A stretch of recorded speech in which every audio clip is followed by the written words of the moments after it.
বেশ কয়েকদিন ধরে আমি ঘুরে ঘুরে মাত্র ৯ প্রজাতির ছত্রাকের খোঁজ পেয়েছি।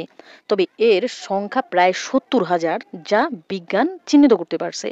তবে ধারণা করা হয় যে প্রকৃতপক্ষে এর সংখ্যাটা এর ২০ ভাগের ১ ভাগ, অর্থাৎ ৩৫০০ এর কাছাকাছি। তবে এই যে বিরাট একটা অ্যামাউন্ট, এটাও কিন্তু কম নয়। এখন আসা যাক মাশরুমে। একটু শিক্ষিত সমাজ মহলে সবাই জানে যে মাশরুম খাওয়া যায়। হ্যাঁ, কিছু প্রজাতির মাশরুম আছে, মানে কিছু প্রজাতির ছত্রাকই আসলে এই মাশরুম নামে পরিচিত, যেগুলো শুধু খাওয়া যায় তা না, এর রোগ প্রতিরোধ ক্ষমতাও আছে। যার মধ্যে বাটন মাশরুম বা এগারিকাসটা অন্যতম।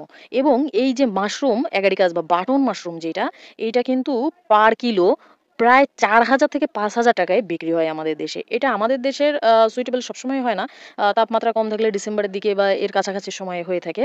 এটাতে আছে তোমার প্রোটিন, ভাইটামিনস, অ্যান্টিঅক্সিডেন্ট। এগুলো ছাড়া এটা কিন্তু রোগ নিয়ন্ত্রণেও অনেক বড় ভূমিকা পালন করে। আর সবথেকে বেশি হচ্ছে ডায়াবেটিকসের জন্য। এবং এতে ক্যালোরিও অনেক কম থাকে। এই কারণে খেয়ে যারা ওজন বাড়ার যে ওবেসিটির যে বিষয়টা, এটাও নিয়ন্ত্রণ করা সম্ভব।